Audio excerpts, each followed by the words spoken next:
Hello everyone, आज हम एक नई चैप्टर लेकर के आए हैं ज्योमेट्रिक प्रोग्रेशन। अब देखते हैं ज्योमेट्रिक प्रोग्रेशन क्या है। ज्योमेट्रिक प्रोग्रेशन भी एक सीक्वेंस है जिसमें किसी भी टर्म और उसके पहले वाले टर्म का रेशियो हमेशा कांस्टेंट होता है। देखें, a sequence in which ratio of any term and the term preceding to it is always constant is called in GP and the constant ratio is called common ratio. Common ratio को short में CR लिखते हैं, जिसको हम R से indicate करते हैं। यानी कहने का अर्थ ये हुआ, किसी भी सीक्वेंस में कोई टर्म और इसके पहले वाले टर्म का रेशियो यदि पूरे सीक्वेंस में कांस्टेंट होता है यानी इक्वल होता है, तब हम उस सीक्वेंस को जीपी में कहते हैं और उस कांस्टेंट रेशियो को CR से लिखा जाता है और डिनोटेट की जाती है R से, यानी कॉमन रेशियो को R से डिनोट की जाती है। जैसे कि ऐसे T2 किसी भी सीक्वेंस का सेकेंड टर्म से ठीक पहले फर्स्ट टर्म होता है, यानी T2 upon T1 equal to T3 upon T2 equal to T4 upon T3 dot dot equal to Tn upon Tn minus 1 equal to R होता है, जिसको हम कॉमन रेशियो कहते हैं। अब जब फॉर एग्जाम्पल लिए 1, 2, 4, 8, 16, 32। अब जैसे यहाँ पर सेकेंड टर्म 2 है, फर्स्ट टर्म 1, तो T2 अपॉन 1 यानी 2 अपॉन 1 इक्वल टू 2। T3 है 3 है 4, T3 है 4 और T2 है T4 है 8 और यहाँ पर ये T4 T2 T1 T3 T2, तो T3 हुआ आपका T4, T3 हो गया 4 और T2 हो गया 2। अब T3 upon T2 equal to 4 upon 2 equal to 2। इसी प्रकार से T4 अपॉन T4 हुआ 8 में 4 से डिवाइड करेंगे तो 2 आता है। इस प्रकार से देखते हैं, कोई भी टर्म और उसके अपने ठीक पहले वाले टर्म का रेशियो यदि पूरे सीक्वेंस में इक्वल होता है तब उसको कहते हैं जीपी में, और उस रेशियो कहा जाता है CR, जिसको हम R से इंडिकेट करते हैं। तो इस जीपी में, इस सीक्वेंस में कॉमन रेशियो हो गया R इक्वल टू 2। अब एक तो दूसरा एग्जांपल लिए हैं, AR square AR³ dot dot AR की पावर n माइनस 1, ये जीपी में है। वैसे जीपी का जनरल फॉर्म यही होता है, AR स्क्वायर, जैसे फर्स्ट टर्म हुआ A, सेकेंड टर्म हो AR, थर्ड टर्म हो AR स्क्वायर, इसमें R की पावर 1 बढ़ता जाता है। अब सेकेंड टर्म AR है, इसको फर्स्ट टर्म A से डिवाइड करेंगे तो A से कट गया, R बच गया। थर्ड टर्म AR स्क्वायर है, इसको सेकेंड टर्म से डिवाइड करेंगे तो A से कैंसिल हो जाएगा, R स्क्वायर अपॉन R से R स्क्वायर में से एक R हट जाएगा तो बच जाएगा R, यानी यहाँ पर कॉमन रेशियो हो गया R, यानी T2 upon T1 equal to T3 upon T2 equal to T4 upon T3 dot dot. ये जहाँ तक हम जाएंगे हमेशा इस प्रकार का रेशियो इक्वल होगा, जिसको हम कॉमन रेशियो कहते हैं। तो इस प्रकार से ये जीपी में है, और जीपी का जनरल फॉर्म यही चीज है। जनरल फॉर्म और जनरल टर्म में अंतर होता है, इसको बोलते हैं जनरल फॉर्म। जैसे एपी में बताए थे A plus D, A plus 2D, A plus 3D, इस प्रकार से इसको एपी का जनरल फॉर्म कहते हैं। और एक होता है जनरल टर्म, nth टर्म को कहते हैं जनरल टर्म। nth टर्म को जनरल टर्म कहा या सबको Tn या An से इंडिकेट की जाती है। तो जीपी का जनरल टर्म होता है AR की पावर n माइनस 1। ध्यान रखना है, जनरल टर्म को ही हम An यानी nth टर्म कहते हैं, जिसको Tn या किसी बुक में An से इंडिकेट की जाती है। और ये होता है AR की पावर n माइनस 1, वेयर जहाँ पर A है फर्स्ट टर्म जीपी का, R है कॉमन रेशियो जीपी का, और ये है नंबर ऑफ टर्म। अब एक होता है ज्योमेट्रिक सीरीज, जैसे कि बता चुके हैं एपी में अर्थमेटिक सीरीज। तो एपी के सारे टर्म को प्लस से ऐड कर देते हैं, माने प्लस चिन्ह से जोड़ देते हैं, तो उसको हम कहते हैं अर्थमेटिक सीरीज। और यहाँ पर ज्योमेट्रिक टर्म, जैसे यदि A1 A2 A3 dot dot ANR in GP, यदि A1 A2 A3 dot dot RN GP में है, तब यदि हम लिखते हैं A1 plus A2 plus A3 dot dot plus AN, तो ये ज्योमेट्रिक सीरीज में कहलाता है। तो प्रोग्रेशन और सीरीज में समझ गए। कोई भी सीक्वेंस यदि प्रोग्रेशन में है जीपी प्रोग्रेशन में तो सारे टर्म को प्लस से हम ऐड कर देंगे, यानी a1 plus a2 dot dot plus an, तो इसको कह लेंगे हम ज्योमेट्रिक सीरीज में। अब एक टर्म होता है ज्योमेट्रिक मीन, जिसको शॉर्ट में हम जीएम से इंडिकेट करते हैं, जी से ज्योमेट्रिक और मीन से एम। अब यदि एबीसी जीपी में है, कोई टर्म एबीसी यदि जीपी में है, तो according to definition of GP, क्या है डिफिनीशन ऑफ जीपी का, किसी टर्म को उसके पहले वाले टर्म से डिवाइड करने पर पूरे सीक्वेंस में वह बराबर होता है, तभी हम इसको जीपी कहते हैं। जैसे हमने यहाँ पर सपोज किए हैं एबीसी जीपी में है, तो अकॉर्डिंग टू डेफिनेशन बी के पहले ए है तो B upon A equal to C के पहले बी है तो सी अपॉन बी, ये इक्वल होगा। अब ये क्रॉस मल्टीप्लाई होने पर बी स्क्वायर बराबर ए सी, इसीलिए बी बराबर रूट अंडर ए सी। तो इस बी को जीएम कहते हैं ए और सी के बीच, यानी ए और सी के बीच एक जीएम हो गया B, B is called one GM between A और सी। यानी कहने का अर्थ ये हुआ, कोई भी तीन टर्म यदि जीपी में है तो बीच वाले टर्म जो होता है वह दोनों टर्म का, रेस्ट दोनों टर्म का जीएम कहलाता है। तो ये तो हो गया आपका एक जीएम, यानी ए और सी के बीच का एक जीएम हो जाएगा रूट अंडर ए सी।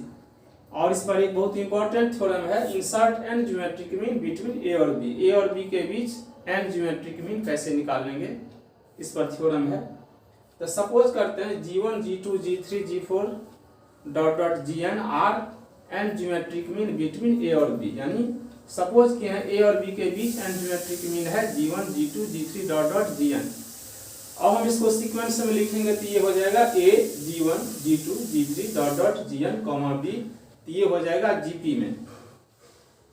अब इसमें हम देखते हैं, जैसे हमने लिए G1 से लेकर के Gn तक N geometric mean N term, तो ये एन टर्म हो गया और इधर एक बार गया और इधर एक बार गया, तो एन प्लस 2 टर्म हो गया, यानी टोटल नंबर ऑफ टर्म हो गया एन प्लस 2। तो चूंकि बी सबसे लास्ट टर्म है तो ये हो जाएगा हमारा एन प्लस 2th टर्म, यानी T N plus 2th term equal to हो गया बी। अब जैसे जनरल टर्म है जीपी का, तो जनरल टर्म जीपी का होता है ए आर की पावर एन माइनस 1, मान एनएफ टर्म है तो आर की पावर 1 घट जाएगा। यहाँ पर n प्लस 2th टर्म है तो r की पावर n प्लस 2 में से घट जाता है, n प्लस 1 होगा और इक्वल टू b, यानी a r की power n plus 1 equal to b, इसीलिए r की power n plus 1 equal to होगा b अपॉन a, और r बराबर हो जाएगा b बट्टा a होल की पावर 1 बाय n प्लस 1। अब जैसे किसी चीज पर पावर है, जैसे मान लीजिए a स्क्वायर है 7, तो इसको हम हटाएंगे, पावर 2 को एक ही वैल्यू निकालेंगे, तो ये हो जाता है राइट साइड में जो होता है वह जितना पावर लेफ्ट साइड में रहता है 1 अपॉन उतना हो जाता है, 1 बट्टा उतना हो जाता है, यानी 1 बट्टा 2। इसी प्रकार से यहाँ पर r की पावर n प्लस 1 बराबर है b बट्टा a, इसीलिए r इक्वल टू b बट्टा a होल का पावर 1 बाय n प्लस 1। जैसे यहाँ बताए हैं, यदि a का पावर 2 इक्वल टू 7 तो a इक्वल टू 7 की पावर 1 बाय हाफ, यानी 2 का 1 बाय 2 हो जाएगा। जो रहेगा यहाँ पर 1 बट्टा उतना हो जाएगा, यदि 3 रहेगा तो यहाँ पर 7 के पावर 1 बाय 3 हो जाएगा। इसी प्रकार से r की power n plus 1 equal to b by a, इसीलिए r equal to b by a whole का पावर 1 बाय n प्लस 1। ये हमारा r निकल गया, ये हमारा यहाँ से r निकल गया।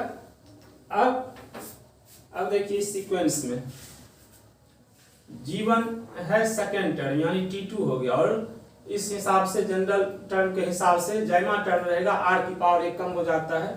यहाँ पर दूसरा टर्म है तो r की पावर 2 से 1 कम, यानी ar हो गया। अब r के जगह पर हमने क्या वैल्यू रखेंगे, b by a upon whole की पावर 1 बाय n प्लस 1, तो a into B by a whole की पावर 1 बाय n प्लस 1, ये हमारा फर्स्ट जीएम हो गया। सिमिलरली G2 देखते हैं, फर्स्ट सेकेंड थर्ड, ये थर्ड टर्म हुआ T2, तो ये हो जाएगा a r की पावर 2।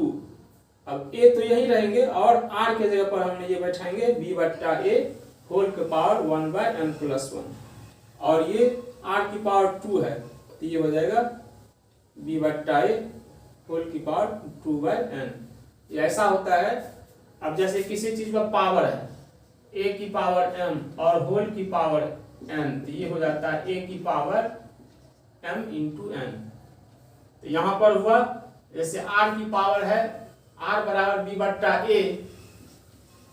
बट्टा a होल की पावर 1 बट्टा n प्लस 1।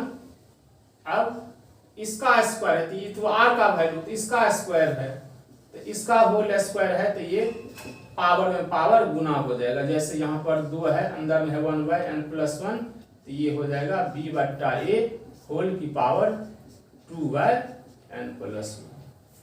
सिमिलरली इसी प्रकार से जी थी हमारा फोर्थ टर्म हुआ तो ये हो जाएगा a r की पावर 3 तो a और b बट्टा a होल की पावर 3 अपॉन n प्लस 1 जैसे कि यहाँ बताए हैं कैसे हो गया 2 बट्टा पावर में n plus 1। Similarly G N ये n प्लस 1 टर्म हुआ यहाँ तक हो गया n एक बार गया तो ये हो गया हमारा n प्लस 1 टर्म।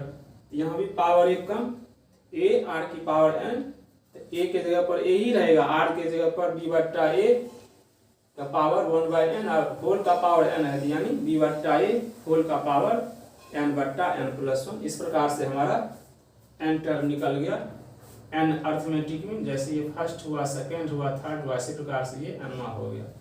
इस प्रकार से हम कोई भी टर्म होगा उसके बीच में डायरेक्ट अर्थमेटिक मीन कहेगा निकालने के लिए और ज्योमेट्रिक मीन इस हिसाब से हम आसानी से निकाल सकते हैं। अब ज्योमेट्रिक प्रोग्रेशन का कुछ स्पेशल प्रॉपर्टी है। If all terms of a GP किसी जीपी के सभी टर्म को समान टर्म से मल्टीप्लाई कर दीजिए या डिवाइड कर दीजिए। जो आपका रिजल्टिंग सीक्वेंस होगा कहने का मतलब मल्टीप्लाई करने के बाद जो नया सीक्वेंस मिलेगा या डिवाइड करने के बाद जो नया सीक्वेंस मिलेगा वो भी आपका जीपी में ही होगा। एज फॉर एग्जांपल एक एग्जांपल लिए हम जैसे 2 4 8 16 32 dot dot are in GP. GP में है ही। अब जांचने के लिए कोई भी टर्म लीजिए उससे ठीक पहले वाले टर्म से डिवाइड कीजिए रेशियो निकालिए तो देखिए कांस्टेंट मिलेगा 4 रेशियो 2 इक्वल टू 2 यानी 4 upon 2 equal to 2 8 upon 4 equal to 2 16 upon 8 equal to 2 32 upon 16 equal to 2। यानी हर जगह देखते हैं किसी भी टर्म और उसके प्रेसीडिंग टर्म का रेशियो हमेशा 2 आता है यानी जीपी में हो गया। अब हम एक बार हर एक टर्म में 2 से मल्टीप्लाई कर देते हैं तो ये हो जाएगा 2 2 जा 4 4 2 जा 8 8 2 जा 16 16 2 जा 32 32 2 जा 64। सिमिलरली ऐसा हो गया। अब हम इसको चेक करते हैं जो जीपी में है कि नहीं है तो 8 से ठीक पिछले टर्म हो गया 4 तो 8 अपॉन 4 16 का प्रेसीडिंग टर्म 8 तो 8 अपॉन 16 अपॉन 8 और 32 से पहले है 16 तो 32 अपॉन 16। अब सब में देखते हैं 4 2 जा 8 8 2 जा 16 16 2 जा 32। इस प्रकार से देखते हैं रेशियो जाता है कांस्टेंट आता है जिसको हम r कहते थे। यहाँ भी r है 2 और यहाँ भी r है 2।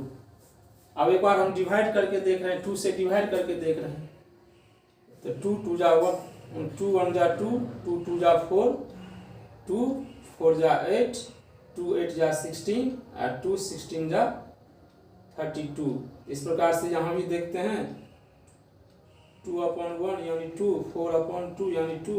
इस प्रकार से यहाँ भी हमारा कांस्टेंट आता है 2 यानी यहाँ भी कॉमन रेशियो इक्वल है। यानी इसका अर्थ ये हो गया किसी भी जीपी के सभी टर्म को समान टर्म से आप मल्टीप्लाई कर दीजिए या डिवाइड कर दीजिए जो रिजल्टिंग सीक्वेंस होगा वह भी आपका जीपी में ही होगा। नेक्स्ट प्रॉपर्टी है the reciprocal of terms in GP are also in GP. यानी कोई भी टर्म्स यदि जीपी में है तो उसका रेसिप्रोकल भी जीपीए में होगा।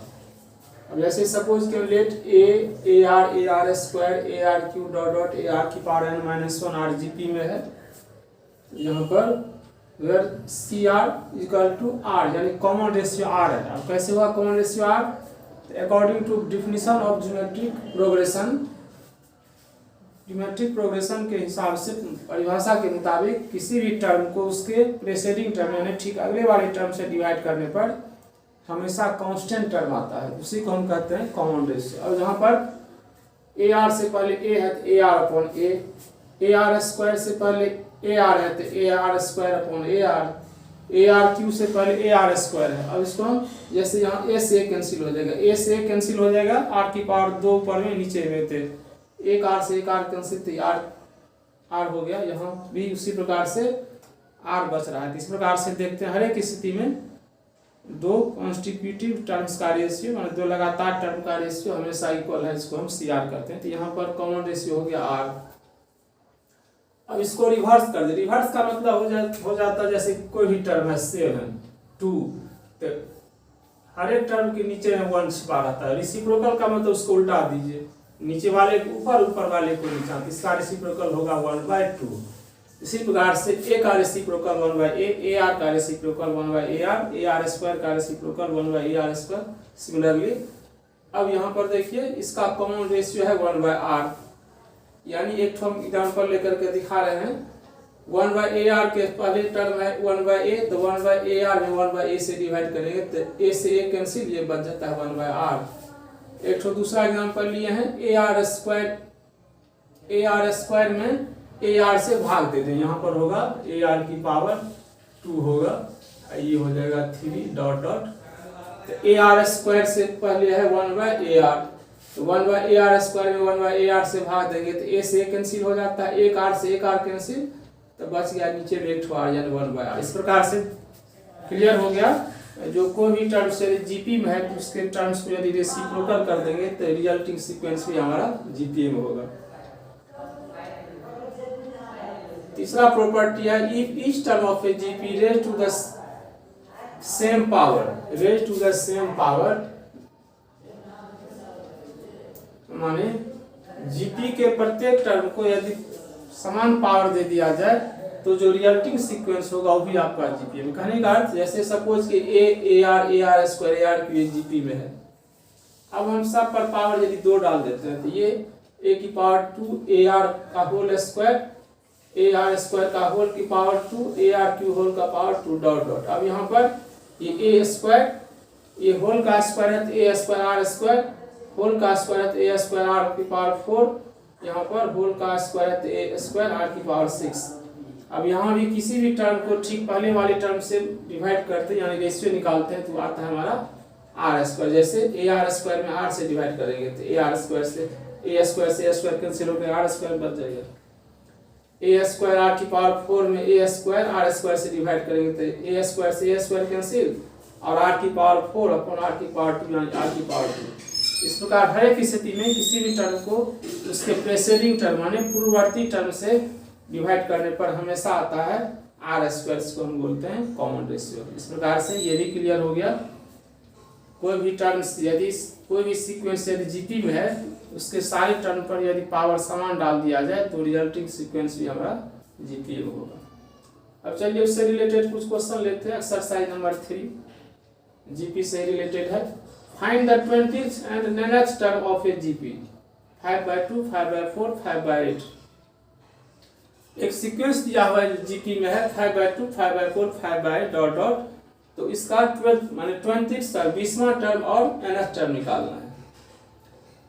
तो जैसे कि हम जानते हैं जनरल टर्म होता है जीपी का ए आर की पावर n-1, जिसमें A first term, R common ratio, ये नंबर ऑफ टर्म है।